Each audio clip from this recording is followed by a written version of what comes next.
Here we need to solve some equations. So starting with the first one, x divided by 5 is equal to 3. Multiply through by 5 and we get x is equal to 15. Now looking at this one, we have a couple more steps we need to do. First of all, we're going to multiply through by x and then divide through by 3 to get x is equal to 5/3.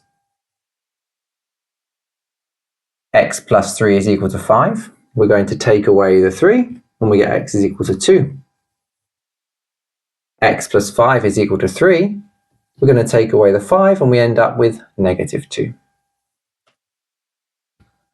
X squared is equal to 4 has two solutions. X is equal to plus or minus 2.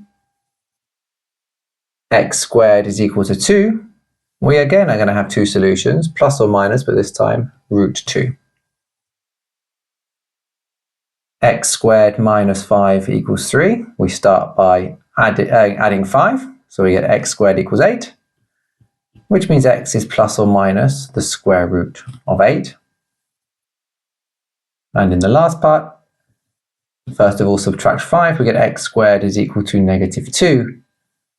And we get stuck at solving this because we don't have a way to square a number to get a negative number. So we cannot solve this equation.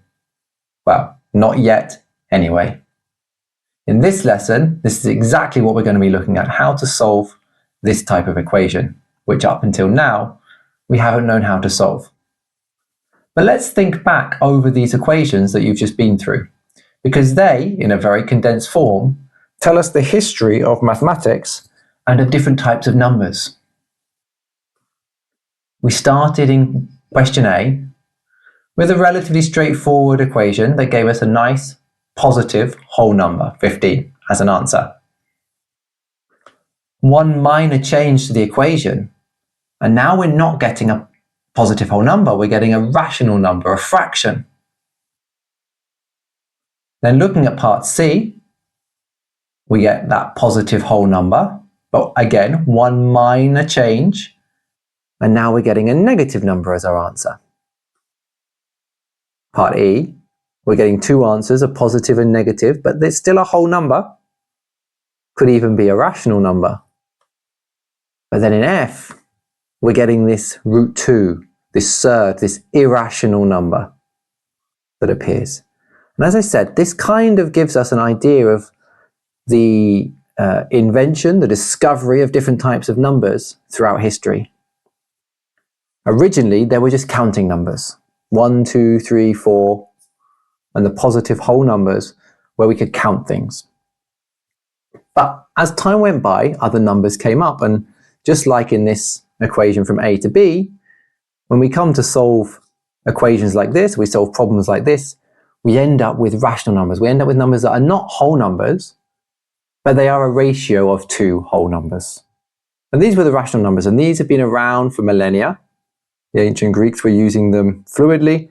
The ancient Egyptians were using them. They've been around for a very long time. But they weren't the first numbers. The first numbers were the whole numbers, just for counting. Back in the Stone Age, that's all that was needed with numbers. But rational numbers then came along to solve certain types of problem. Now the second row introduces a new type of number, negative numbers. Now negative numbers actually came along quite late in history, but there was a time where negative numbers needed to be introduced. Now, to us nowadays, negative numbers seem obvious. They seem to just make sense because we've been taught them from a very young age. But they didn't make sense because what does -2 mean? You can't have -2 objects. How can that make sense? And realistically, it was to solve problems. To solve mathematical problems, negative numbers were introduced. And they worked. All the rules with normal numbers work with negative numbers. And then the next type of number was these irrational numbers, the square roots of numbers that didn't give us a nice rational number, the square root of 2. Now there's a famous story about Pythagoras rejecting the fact that √2 was irrational because he believed all numbers could be written as rational numbers. But there came a time in mathematics where we had to accept the fact that these numbers couldn't be written as rational numbers. And if you look back into the proof lesson, you can actually see a proof of why root 2 can't be rational, why it has to be irrational. And this shows us a history, in a very condensed form, of the different types of numbers being created. And they were created to solve different types of problems. Now, they weren't algebraic problems like this in most instances. They were geometrical problems because algebra didn't exist until much later. But all they were is there were new numbers, new types of numbers to solve problems that couldn't be solved using the numbers that we currently had. And that brings us to our very last problem here. Up until now, we haven't had a way to solve problems like this. We don't know how to solve things like x squared equals a negative number. So what do? We have a new type of number. We invent a new type of number, which is called an imaginary number, to solve this type of problem.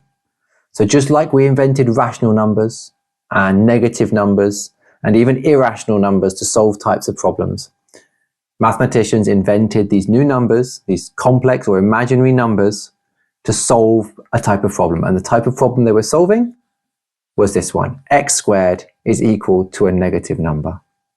And as we go through this lesson, we're going to see what this is, what this particular number is, and how we use them to solve problems like this. This is an exciting time for you to learn a new type of number because it's been a while since you will have met a new type of number, and this will be the last type of number you meet. And it completes the types of numbers.